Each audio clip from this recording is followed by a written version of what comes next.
take it. Got it! Boston wins!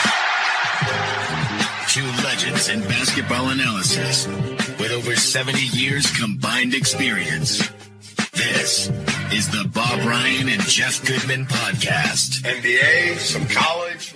Hey everyone, it's Bob Ryan, Gary Tanguay. Time for our podcast on CLNS Media, brought to you by Prize Picks, the exclusive daily fantasy partner of CLNS Media Network. Pick more, pick less with Prize Picks. Hey Bob, I understand that it's just the regular season, and that's what I've heard from many people. I've also heard that championship teams have the hangover and so forth. But the Celtics are 7-7 in their last 14, and they just lost at the time of this recording, 110-97 in Toronto. I'm kind of speechless, and I'm probably an alarmist. Where are you here on this? Oh, I'm officially out there saying, don't panic. The only time I'm going to get excited or worried is when they're down 3-1 in a playoff series. Okay, that's what I said before the Toronto game. I might want an amendment. I'm shifting from annoying. I said they're annoying. They've been annoying this whole stretch, 7-7. All right, I'm getting to the anger stage. Hey, I'm going all share and moonstruck on you. Snap out of it, guys. Okay, snap out of it. I'm tired of this. There's not technical reasons. They do not need any technical help. They need mental to play the damn game the way they know how to play and have played it. And it starts at the defensive end, okay, where they were exemplary at times last year. And of course, we're not going to win any battle trying to change the world in the 3-point, shot. Right. We're not going to. I can't change the world. I'm Sancho Panza with with Don Quixote and the windmills. I'm never going to win this one. I know that. But you just hope that they recognize that there's more to the world than 3-point shots, no matter what. Well, Bob, but you've even pointed it out when you say the defense. You're right with the three, but they went to the basket and was scoring in the perimeter against OKC. Then their defense fell apart in the fourth quarter, and they still lost. We saw examples of them going to the basket against New Orleans, and they barely won that game because their defense was awful. I mean, New Orleans is a terrible team. There were players, if you leave any NBA player open for a considerable amount of time, they will kill you. And I think you're right. We'll put the threes aside. Defensively, they are giving up too many easy baskets. I remember writing about this really 30 years ago, 40 years ago, about the NBA's incessant rotating double teams, which invariably leaves somebody open if you're going to double team, right? And you've got to have a balance in how you work all that out. But I'm tired of seeing, as you just said, wide open, and not just. Anyway, most guys and people in the NBA now can make a three at some point, but no, it's not good. I'm tired of it, and they shouldn't be they shouldn't be struggling to win with the prayer that the last shot doesn't go in against New Orleans, and you shouldn't lose to Toronto. Period. And this is a bad 7-7 is speaking for itself now. Okay, that is speaking for itself. And we don't want to hear. I'm not going to give them an injury thing. They were playing quite well in the beginning, 16-3 without Porzingis, and we know how. So I'm not going there. And I don't know how hurt or if he's not the same. He's surely not the same. Holiday is. He's not the same. He's been very. That's very astute. He's been very quiet. White is in a slump, and I'm not. That's a slump. I'm not gonna panic about his recent abysmal 3-point shooting because that's part of the deal. And they're not. Pritchard can't save their ass every night. From the bench, and some nights he's mortal, and he's kind of leveled off a little bit lately from that stretch where. Everybody was handing him the 6. And also, I'll say maybe he came back to earth somewhat. Yeah. Well, yeah. So anyway, they got a thing is they better snap out of it before they get out in the West Coast. Well, that's right. I mean, because the schedule. Better. Maybe now we can give them, we can offer them this. They're going to put on their championship hat and they're going to show the world how good they are when they play against real teams. All right, fine. We'll see. We'll see if they're going to adopt that stance. Fine. If you're going to talk that talk or imply that talk, then you got to walk it. So see if they do. Well, meanwhile, forget about the division. Games behind Cleveland in the loss as we speak. Right. Well, we've talked about this before. I think it's harder to turn it back on once you've shut it off, and I think they're finding that. Now, the teams of the past never really turned it off. Maybe a game or two, but they never took their foot off the pedal. And when you say, they go out west, so they'll show. I think it's hard when you go 7-7 in 14 games and lose on the road to Toronto and play the way you've been playing. I mean, in their last 3 games, they haven't busted 100. If you're going to go in and play Golden State or Denver or whomever, I think it's hard to turn the switch back on for that one game. Sure it is. This is going to be a test. And once again, it's a test. And I'm not declaring panic or anything else. I'm angry, but I know it's fixable because it's fixable. And I got to believe they're going to wake up sooner or later. Now is that okay? So, well, meanwhile, as a citizen, as you're more of a member of the media than I am, but as a citizen, when I sit down and watch a game, I just want to see a good game. I don't want to see them lose in Toronto. That's all. That's all. Well, I mean, I've always been a fan. I've never shied away from it. I'm not one of these, right. I won't even use the standard writers that, I'm above it. I don't care who wins and loses, blah, blah, blah, blah. That's not what I'm into it for. No, my whole career and writing is built on being a sports fan first, who happens to have had this wonderful privilege to write about it and cover it and talk about it.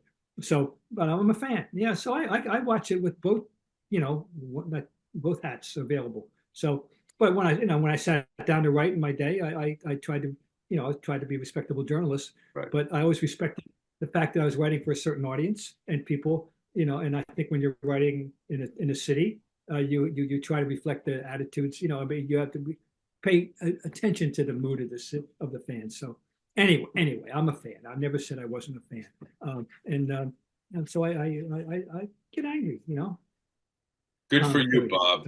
Sometimes getting angry keeps us young. Okay, you were keeping an eye on the Cavs and the Thunder, so the Thunder returned the favor. Man. We've got a rivalry going here. Wow, that was when I went to bed. It was at the end of the third period. They had their 42-point lead had just dwindled to 38 at the end of the third quarter. So if you saw the final score this morning, you would have mistakenly thought that there was some possible semblance of a game because the final spread was 20, which means the fourth quarter was classic garbage time, classic, in which the losing team, cut the deficit to something that looked a little more respectable than it really was. Okay. I am now saying I understand. It's not a bandwagon. Well, it's a bandwagon. This is an acknowledgement, all right, as opposed to jumping on a bandwagon. Shai Gilgeous-Alexander is right now the best guard in the league. He's clearly playing the best two-way basketball than any guard in the league. Right. And so if people want to start talking about MVP because they've been talking about it since Thanksgiving, and certainly even then, yes, he's at the right among the major candidates at the top of the list. He's really good. He had another great game. He had 40 points in less than 3 quarters last night. And by the way, if you watched it, you would have thought it was 20. I mean, it was a nice, easy 40. He's really good. And I was ready to discount this game because Hartenstein didn't play. If they lost, they'd have a good excuse. Oh, really? Right. They're 42. They're good. And here's the most interesting thing. This morning, I happened to run into the clip from Kenny Atkinson, the losing coach. Yeah. Heaping praise on the Thunder. He said that it was like playing 7 pit bulls. He Yeah. said, not 5, 7. They clawed, they fought, and he said, I mean this in a good way. He wasn't, he wasn't whining about being beaten. Yeah, they had something to He prove. He said they toppled us, they overwhelmed us, and that's a 7 pit bulls. I love it, but that was an honest assessment. Their defense is good. They're good. I mean, they are definitely, totally, utterly for real. And and by the way, Alex Caruso is back now after missing 18 games. The most indispensable, innocuous player of, I mean, he's just fascinating. There's nobody quite like him in the category, he looks like an accountant, and you dismiss this, dare I say it, 6'5" white guy, who would do people, and he's a hell of a smart defender, and he makes threes. So he's back. They're good. They're really good. I mean, Cleveland, they got to just shake it off. That's just one of the nights. Bad night at the office. Bad day at Black Rock. That's the attitude they got to take. If they do this again, okay, maybe their fans can start worrying about them. But that game was on the road. OKC was totally and completely ready, and Cleveland did not respond in kind. That's all. So. Just to play the game of looking ahead, if the Celtics don't bounce back or they don't make the finals, is a Cleveland OKC series going 7 for sure? I mean, Cleveland, much better than we saw last night. We know that. Oh yeah, no. Of course it is. But what we saw from OKC, what we saw from OKC lends to the flammability of this rivalry. It would be a worthy finals. It would be a very worthy NBA finals. Yes, I mean, sure. I would applaud it, and of course, you'll be hearing, oh my God, they're not marquee teams, they're not, glamour teams, and they got the wrong thing on the front of the jersey, and all that, and I'm sorry, it doesn't concern me at all. I don't care where the team comes from, from Peoria. It's only if they're the best team, they're the best team. And so anyway, I've never worried about that. But I'll never forget the 1 year, circa 1990, when Larry was still coaching Indiana in those 3 years, and there was a possibility if Utah had beaten the Bulls, which they should have, by the way, at that year. Karl Malone came up small as usual. Don't get me started on him. It would have been a Utah-Indiana final. And I was picturing a lineup of TV execs on the highest buildings in New York jumping off, that one. But OKC and Cleveland, it will not, that will be a non-glamorous. To me, it is. However, it should not matter. But what's wrong with people? Well, but here's one of the things, Bob. I understand, but now we have an international market, and I think that I'm not going to say it negates the negative, it negates the issue you're discussing, but it changes things because you're going to have people all over the world, China and so forth, that are going to watch the game. They don't care. So the NBA is still going to get the numbers. But you're right. I remember, it always had to be Boston, LA, or New York, LA, and so forth. And, they wouldn't pay attention to these small teams. And I think it would be a great series. I think it would go 7 games. I think it would be knockdown, drag out. I think it would be fun basketball. I don't think it would be, I think, unfortunately, if that happens, the most talented team is still Boston, and they would be at home. So that would be a shame if that happens. The international audience has changed. I have not. Fortunately, I got out of the business before OKC moved from Seattle, so I've never been to OKC for a game. Right. And I take it's a really good atmosphere. It's a very good collegiate type atmosphere. Yeah, it's really, really good. All right, Bob, we got more coming up here. Bob's going to talk about some numbers from the Clippers games and also remembering a champion in Gus Williams. But first, I need to tell you about Prize Picks, the best place to get real money sports action. With over 10 million members and billions of dollars in award winnings, Prize Picks has made daily fantasy sports accessible to all. You pick more or less on at least 2 players for a shot up to win 1,000 times your cash. Run your game all season long on Prize Picks. So, of course, hoops heating up. Prize Picks is the best place to get real money action while watching your favorite sports or your favorite NBA team. Now, Prize Picks also offers MasterCard for quick and easy deposits into your account. this sports season. And they always put their members first. So all withdrawals are fast, safe, and secure. And when your pick hits, you can get your money in as quick as 15 minutes. Sign up today and get $50 instantly when you pay $5. You don't even need to win to receive a $50 bonus. It is guaranteed. So what do you think? Steph Curry for more or less 5 3-pointers next week? What about Giannis? Cook up the hot takes with your friends and win real money this basketball season when you and your crew run your game on Prize Picks. Download the app today. Use code CLNS to get $50 instantly after you play your first $5 lineup. Again, download the app today and use code CLNS to get $50 instantly after you play your first $5 lineup. Prize Picks, run your game. All right, Bob, back to it here. I'm going to let you explain the numerical anonymous. He was trying to say anonymous. I can't even say. Just, The Clippers.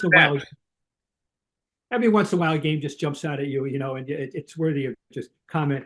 People who don't know, because it was a late night, and I didn't know about it until later in the morning. I didn't, the day after. The Clippers beat the Nets the other night at home, 126-67. Which, if you have your calculator, would tell you, that's a 59-point spread, and it was in fact the largest spread in the Clippers' history. The NBA record, I think it had to do with the Lakers and Warriors back sometime way back, but 60 some. Anyway, 59 is a lot. Celtics won 3 games by 50 last year, but 59 is a lot. And my favorite blowout from it, in the second and third periods alone, the Clippers outscored them 81-40, just in the second and third period. That's all. It's just an anomalous night. The Clippers, who we don't pay any attention to anymore, really. Do you think about them? Oh no, I don't think about the Clippers anymore. Window, whatever. However, well, Kyrie is always hurt, and they made trades, and they broke up the. Yeah, they still got Harden, and he's putting up, his numbers, all the time, but kind of in a vacuum now. But for the Nets, the Nets have been beset. Their season is a wipe out and start. Their injuries, all right, all the time, and it's just anyway. 126-67 does get your attention when an NBA team doesn't score 70 points. It's just worthy of. It's sad. Right, that's a sad situation. Tough year to be a Nets fan, I can tell you that. Yeah. Particularly with Kenny Atkinson on his way to Coach of the Year, right? Or at least one of the prime candidates. And they dumped him, and that. But again, that's not so unusual in pro sports. I don't make too big a deal out of that, because we've got a billion examples of that over the years. So, but anyway, well, it's amazing how good a coach can become when they have better players. Yeah, I think a lot of people. But like you said, though, Atkinson learned from it. You said he's kind of a changed guy, though, right? Yeah. It's always good. Yes, Atkinson apparently did learn from it. He's got a lot of respect in this league. I do know that. That was a nice matchup between he and Mark Daigneault last night. Our Mark Daigneault, who of course is from Leominster. We always have to point that out. That's right. And I believe went to. Oh no, he's from Leominster. It's the GM who went to Emerson. Sam Preston. Yeah, Sam Preston.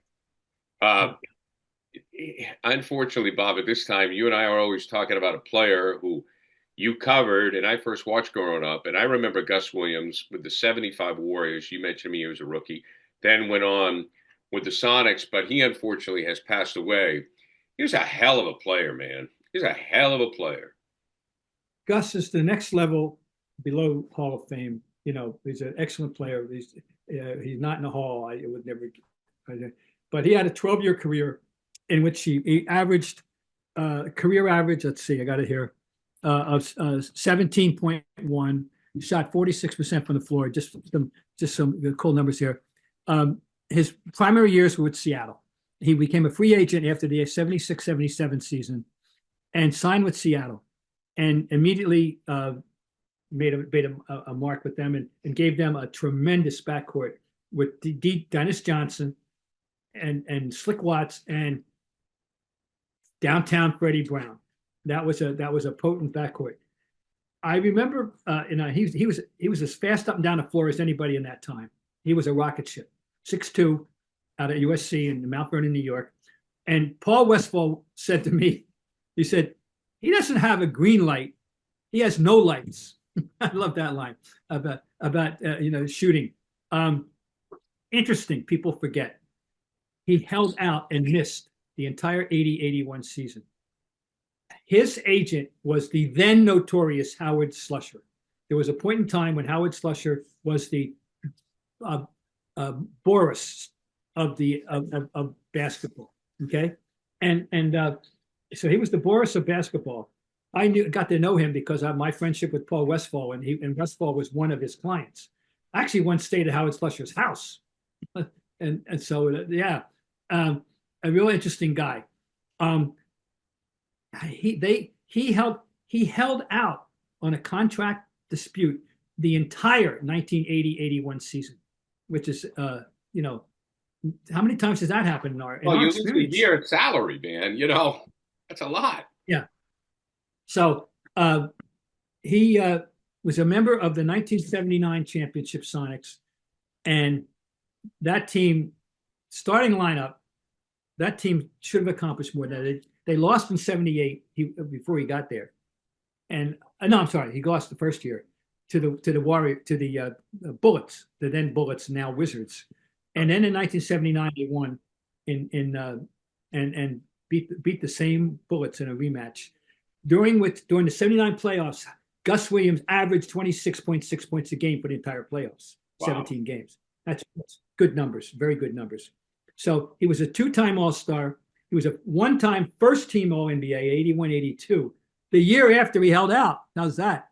He came back and being first-team All-League, and was a really worthy player, and somebody that team had a chance. They had a run there, guys, from the time 78, 79. They had a run in 1977, 78.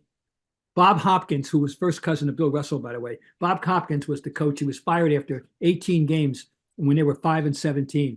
Lenny Wilkins replaced him. Right. And from that point on, they went 42-18, and they finished at 47-35. And then in the next year, and that year they went to the finals. That year they went to the finals after starting off 5-17, because Gus had a lot to do with that. Next year they win. They're 52-30. Year after that, they're 56-26.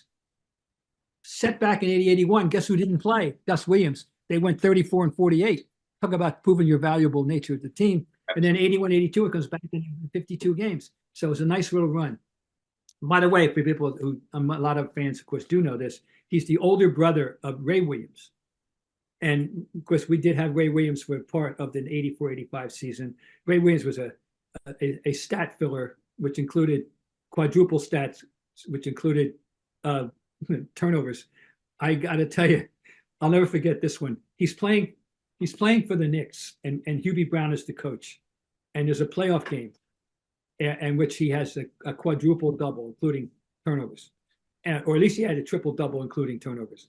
And Hubie Brown is throwing me the stat sheet, and he's saying, bleeping guy, thinks it's the Rucker League. That was Ray. And here's a little oddity that I just found out today. Gus was born October 10th, 1953. Ray was born October 14th, 1954. Mrs. Williams had a rough year. She was busy. How about that? Yeah. Two kids in 13 months. God bless her. Jeez. So anyway. That Seattle team that had, Westphal was on that team, right? Lonnie Shelton, Jack Sikma. Seattle, the starting lineup that won the championship. Jack Sikma. This is after they got rid of Marvin, the human eraser. The eraser, yeah. Webster. Webster. Lonnie Shelton, who we'll talk about in a second. John Johnson, who was the Al Horford kind of presence on that team. He wasn't out, at that point. He was the only one. 4 starters were under 25, with 25 or under, and he was the only one who wasn't. He was the Al Horford of that team. DJ, who was in his second year. Yeah, remember, and DJ famously in Game 5 in 78 shot 0 for 14 in Game 5 in 78 when they lost. And then this year, DJ's the MVP. Yeah. And the favorite number of DJ ever. In that series, Dennis Johnson, 6'4" guard, blocked 14 shots in 5 games. Wow. Eric White, eat your heart out. That's some shot blocking. Well, you know, DJ. Go ahead. Well, DJ, I once said, Morton once said, was the most destructive guard I ever saw. He was a destructive physical presence in a guard position. You know, that's imposing your will on a game. 14 shots, blocks in 5 games for a guard in the finals in '79. And he averaged 20 points a game. So he gives you 20 points a game in that series, and he blocks 14 shots in 5 games. Okay. And Gus, and coming off the bench, downtown Freddie. That was a damn good team. A very good team. Damn good team. And they kept it going for a couple more years. But, they weren't as, but guess what? The Lakers were around. Right. You know, right. You're right. The Lakers were around. The Magic and that was into play. Yep. So, there you go. Now, so R.I.P. Ray. Ray his life didn't end well. He suffered a stroke in 2020 and spent most of the last 4 years as an invalid. Apparently, really seriously, it's sad. But they'll be trying to return him to Mount Vernon. You know, Bob, it's mentioned. I didn't know if you want to discuss it, but I'll bring it up in general terms. Gus, it appears, didn't have a lot of money. What happens to these players? I mean, we know the NFL. What happens to these guys? You know, NFL has had a problem. I don't know. In this case, you would just irresponsible. Look at what Antoine Walker did. He squandered all his money until he realized. Now he goes around giving motivational speeches. Don't be like me is Antoine Walker's speech pattern. Speech theme. I don't know about Gus. Frankly, I don't know the details about Gus. Well, they didn't make the money. That's my point. I mean, like he played in the '70s. Those guys didn't make any money. I'll bet that holdout brought him $200,000, maybe. Maybe 250, maybe not. No, maybe he's gone those athletes. I mean, I remember. This is the only example I can come up with. Rico Petrocelli used to tell me he bought a gas station. He was pumping gas in the off season. I mean, these guys, they don't. They didn't start making money till the '80s. It was still the era of looking for a second job. For the most part. For some anyway. Yeah, I don't know what he did, but Gus will be fondly remembered in many places, and especially SC, where he's a Hall of Famer at USC, and his hometown of Mount Vernon, which was a really good basketball town. So, yeah. Well, so Bob, sad about Gus. One more thought coming up on an unhappy Jimmy Butler in just a minute. But first, I have to tell you about Game Time. Game Time, you get the app on your phone. You got a G right there. It's not for Gary. No, it's for Game Time. You click on the app, and you can make your Game Time picks. It filters out all the incredible deals on the great seats that you can get as you search through thousands of tickets for the best value. They've got the super deal, which is the best deal online that particular time. And it's so easy to use when it comes to buying tickets because you set your phone up where you want to go. You see all the games in the area in Boston. You see the ticket. You click on. You can check out your seats. You know what the view is from your seat. And always you can customize your spot on your app so your app knows exactly what you're looking for, the type of game you're looking for, the type of place you're looking for, where you want to go, how much you want to spend. So it's just a click away on your phone. They have on-time ticket delivery. They have the lowest price guarantee. They even have cancellation protection. So you can't do better than Game Time. Also, I always forget this. It's not just sports. They have concerts, comedy, and theater as well. And there are no surprise fees. You know what you're dealing with right at the minute. You're not going to click buy and then see another $25 on there. So once again, seat views, panoramic view from the seat that you're going to be buying on your app. The lowest price guarantee, or Game Time will credit you 110% of the difference. And they have a terrific ticket coverage program. All right, one of the best in the ticketing industry. Download the Game Time app today, create an account, use code GameTime for $20 off your first purchase. Terms apply. Again, create an account and use the code GameTime to get $20 off. I want to know with Jimmy Butler. So here's a guy that was suspended for 7 games by the Miami Heat He doesn't want to play there anymore. He's 35 years old. And maybe he's just trying to shoot his way out of town because they're not going to pay him. He's due to get $100 million over the next 2 years. And they didn't pick up that option. So he's not going to get that money. He averaged 17.6 points per game. Is there a home for this guy? People are throwing around some teams. One team that people talk about is Phoenix. But, what they're going to get back, I don't know. Somewhere, people would like to have the talent, but of course, along with the talent comes the attitude. Right. And he's a perpetual malcontent. He was not happy in Chicago. He's not happy in Minnesota. He's not, he's not happy in Miami. His talent's unquestioned. We know how many times 2 years ago did we talk about our guys and how they need a dose of Jimmy Butler. Our friends Tatum and Brown, they need that kind of a grit and that kind of right. He's a noted player. He's a noted big game player, and that still to an extent. I don't know to what full extent. He's 35, but he can help a contender. He can help put a team over the top if you went in there with the right attitude. But the problem is, how do they have to? To what extent do they have to rob their Peter to pay this Paul? I don't know. Right. I don't know how it's going. He's not easy to bring in. So. It's a complicated thing, but when you do bring him in, you better make him happy. It's and the world, everybody knows it. This is not any secret. There's no secret. Everybody knows but it. I was really surprised. But the only upside, I think, is if you can swing a deal somehow, and obviously there's a financial albatross involved here. But if you somehow make it work, he seems to do okay at the beginning.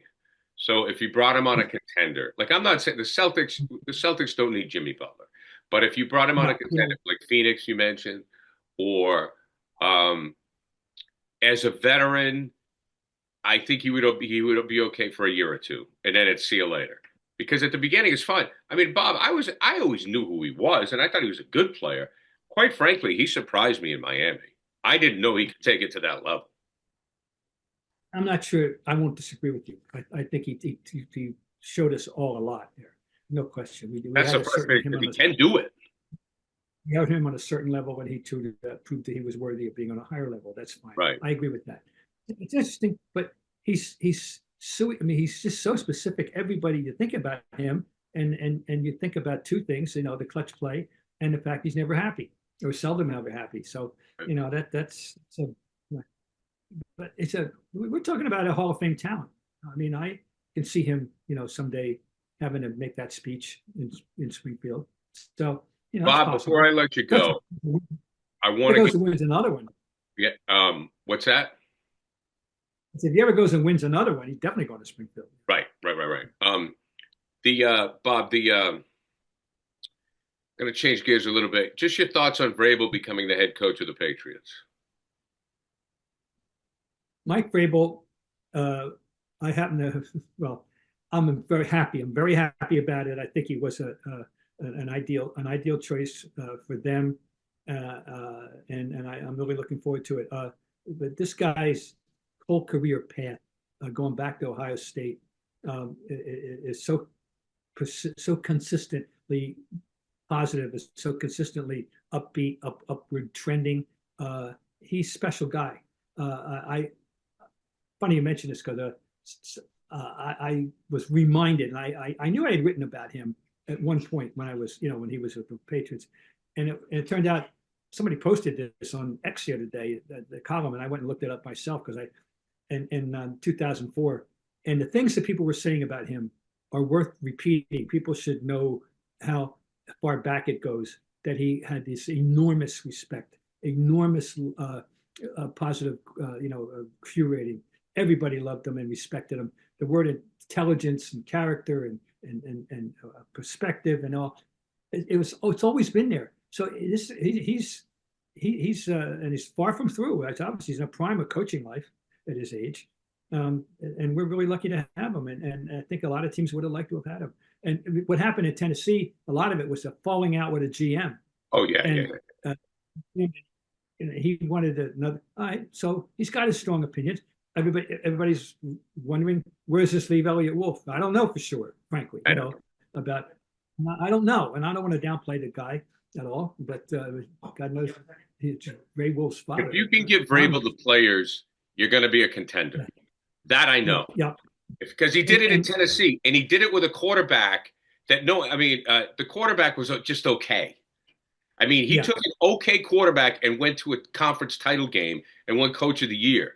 If you get Vrabel the players, which he's obviously going to be involved in, you will be a contender.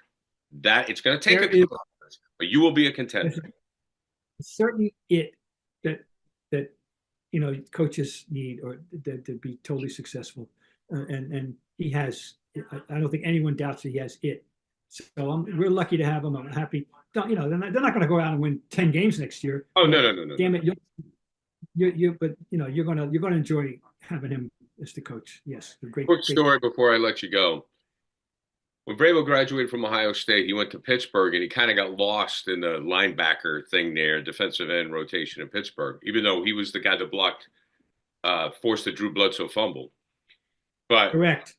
Supposedly, the Patriots, the players never watched Sports Tonight, when we were on.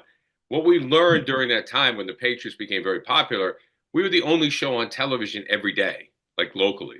So the Patriots watched us all the time. Everybody did. And if a particular Patriot wasn't watching, their friends were. So they make the deal and they bring in Vrabel. And I wasn't a big college football fan guy, but I was like, who's Mike Vrabel? I mean, and it turned out to be a great pickup, obviously, because Bill got him for short money. And he was kind of lost in Pittsburgh, and the guy needed a new beginning. So I said, who the hell is this Mike Vrabel? You know how he can be snarky. Larry Izzo records it and puts it on Vrabel's voicemail. Right? So here I come in the locker room. Vrabel busted my chops forever. Yeah. In a good way. I mean, everybody loves him. I mean, Vrabel busts balls. I mean, that's what he does. But he never let me forget it. He was able to deal with Belichick in that way.